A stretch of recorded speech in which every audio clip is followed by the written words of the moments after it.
Yeah, Felix, thank you for the invitation. So the question is indication and optimal timing of treatment for VSDs. VSDs are the most common congenital heart defects. Nearly 50% of registered congenital heart defects, according to the PAN study, were VSDs, including muscular small VSDs. The majority of these VSDs close spontaneously, as you know. So in this study, the detection of VSDs prenatally was low. This is, of course, due to the pressure acquisition between the both chamber prenatally. But also after birth, the detection of VSD is sometimes difficult. Auscultation is still a matter of diagnostic or a diagnostic matter. So in many books, so you learn viel Lärm um nichts, too much noise for nothing. In my opinion, this is not true because the murmur is related to the shunt volume. And we have, according to the different classification or nomenclatures, different types: cono, supracrystal, infundibular, subarterial, or doubly committed VSD. Type 1, according to Kickling classifications. Type 2, perimembranous or subcrystal. Type 3, inlet or EV canal type. And type 4, muscular in different locations. So according to the diameter and size, the diameter and size determine the left-right shunts and the need for intervention or surgical repair. So it has been known that a diameter under 3 millimeters of VSDs are associated with less left-right shunts, and most of these VSDs are closed spontaneously.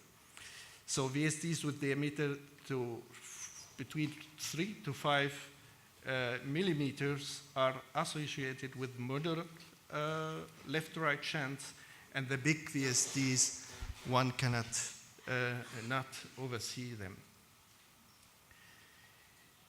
For nearly 50 years, Helen Taussig summarized the indications and needs for closure in 3 sentences, and these 3 sentences still have a value.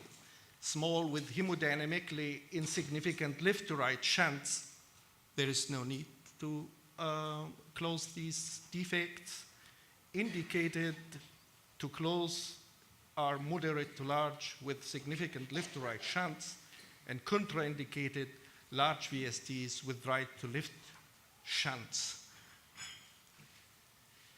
There are also different guidelines, the European, the ABC, and the German guidelines. They show that small VSDs are, or large VSDs with significant left to right shunts and increased pulmonary vascular resistance are indicated to close. Asymptomatic patients with evidence of LV volume overload are also indicated to close, and so on. And patients with small VSDs and patients with Eisenmenger reactions are contraindicated to close. And this is again summarized as follow. It is sometimes helpful to measure QB to QS. So patients who have 2 to 1 and left ventricular volume overload, patients with QB to QS as a mild left to right shunt but increased pulmonary vascular pressure and resistance and ventricular volume overload are also indicated, and in adults and also in children history of endocarditis. So the time to close is different according to the centers and to the surgeons who do these operations and the pediatricians who in care of these patients. But this study from CHOP in Philadelphia analyzed the optimal time for, or the optimal time to close VSDs in infants. And they found that for children younger than 6 months of age undergoing VSD repair, every extra kilogram in operative weight results in 2.3 days shorter length of stay, particularly in the intensive care. And patients younger than age 6 months undergoing VSD repair exhibited 1.8-fold increase in composite risk for each kilogram decrease in weight or operative weight. We prefer to operate these patients when they have a weight between 4 to 5 kilograms or age over 3 to 4 months. And in multi-regression analysis, weight at operation or weight at surgery was also predictive for the post-operative complication and stay in the hospital. Other studies confirm these results, indicating that weight nearly 6 kilograms is associated with less complication and post-operative stay at the intensive care unit.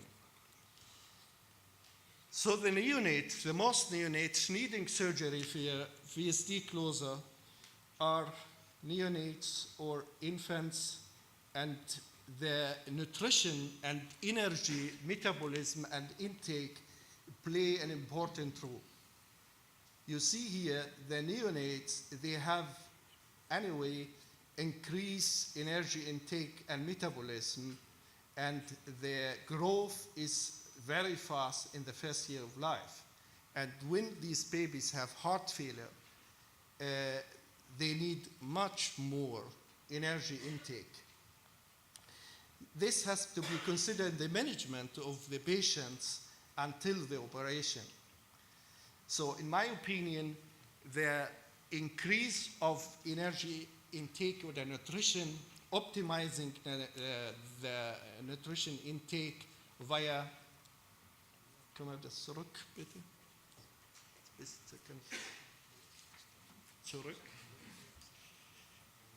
Using nasogastric tube is very helpful, and the supplementation with FM85 and oils is also helpful to increase the energy intake and to increase the weight of these children before the operation.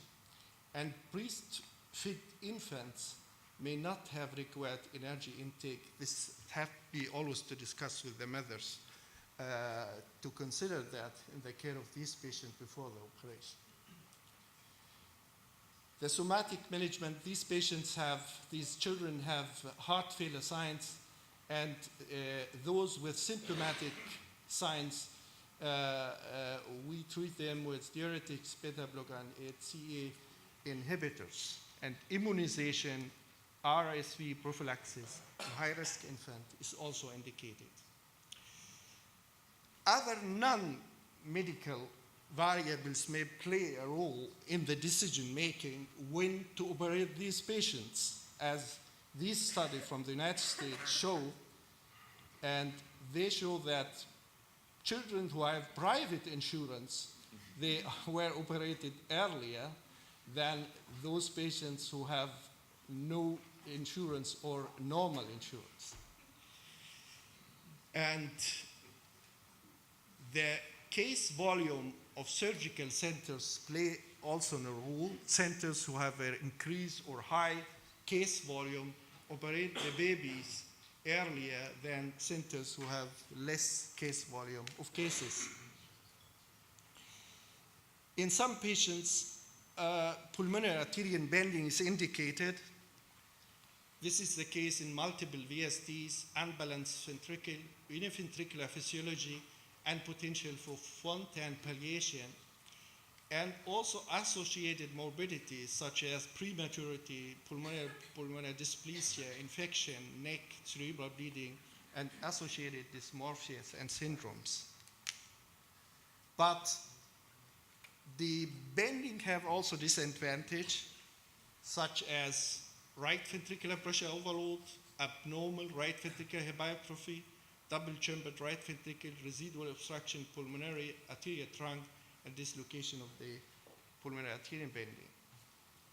This study in rats show that tighted bending induce a significant fibrosis in the myocardium after 8 weeks of the arterial bending. Concerning the VSDs who are small, the spontaneous closure occurred in the majority of the cases during the 3 to 4 years of life. But some cases, they persist open, some VSDs persist open to adult age. As this study, a big cohort study, aus Brazilian, showing that nearly 40% of these patients, they still have open VSDs. And one of these aspects, of this small aspect, the VSD enter subarterial with Venturi effect, and in presence of aortic regurgitation, the VSD has to be closed. So what about VSDs in these adults who still have these small VSDs? An prospective study in Minnesota showing that the survival of these adult patients after surgery in adult age, is similar to the normal population. But these patients still have associated morbidities such as aortic regurg, and pitch closure have to be controlled intraoperative by transesophageal echo, and importantly emphasize the need of lifelong informed follow-up of these patients. The group in London, they analyzed also the comorbidities in patients who still have small VSDs and show that these patients need, in the age of 60s, 50 to 60s, surgery due to double-chambered right ventricle or left ventricular outflow tract, arrhythmia, they need pacemaker, and they have not so as on a significant amount of endocarditis, and they conclude that these patients, even with small VSDs in adult age, they have to be followed up. So other study from Belgium, it showed the same result, that adults with small VSDs have aortic regurg, left ventricular outflow tract obstruction, and the need for surgery in later age. So closure is not correction. Late outcome ventricular septal defect, even in those with small volumes, still have significant morbidities. And I can conclude that the most VSD, the most common congenital heart defects, large number of small muscular VSD close spontaneously. Indication for surgical or interventional closure depends on size, shunt volume, ventricular overload, increased pulmonary arterial pressure and resistance. In infants with large VSD, the management of heart failure, nutrition, and weight gain is essential, and adequate operative weight and age is up to 6 months or 6 kilograms is maybe optimal for these patients. Thank you very much.